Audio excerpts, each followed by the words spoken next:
Le dossier des retraites refait surface. Nicolas Dose, Bruno Le Maire y tient. Il faut réformer les retraites, dit le ministre de l'économie. Il l'a dit hier sur France Info.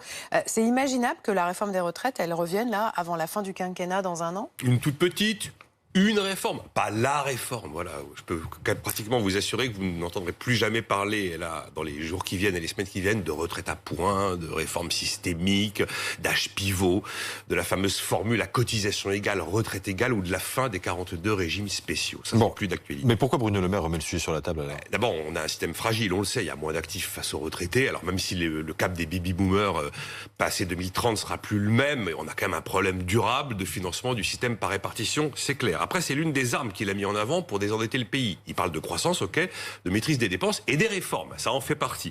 Ensuite, la retraite, c'est vraiment là où la France dépense beaucoup plus que les autres.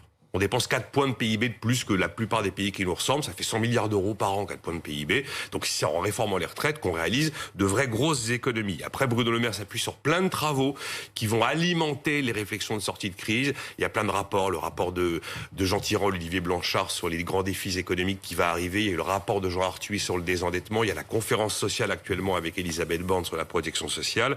Et puis la publication du rapport de la Cour des comptes en avril sur la trajectoire des finances publiques. Et puis aussi, dernier élément, c'est aussi pour envoyer un gage de sérieux budgétaire au reste de l'Europe. Mais s'il ne s'agit que d'une mini-réforme, une petite réforme, il y aurait quoi dedans? Les fameux paramètres que vous connaissez, les paramètres classiques. Vous savez, la seule question hyper simple et hyper basique, qui est même pas d'ailleurs polémique sur les retraites, est-ce que j'accepte de travailler plus tard parce que je vais vivre plus vieux, ou est-ce que j'accepte en tant que retraité de toucher moins? Il n'y a pas tellement d'autres solutions quand on parle des paramètres. Alors les paramètres, qu'est-ce que c'est? Vous avez 4 solutions.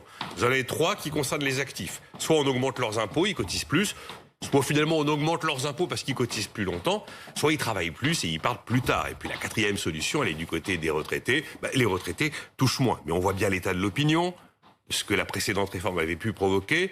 On voit bien le capital politique qui reste d'ici à 2022, il est quand même très faible. Le seul truc qui paraît à peu près crédible et assez simple, c'est de dire on garde l'actuelle réforme votée sous François Hollande d'Agnès Touraine qui prévoit d'allonger la durée de cotisation d'ici à 2035. Et éventuellement, on accélère le rythme, l'agenda de cette réforme, mais sans doute pas grand-chose de plus.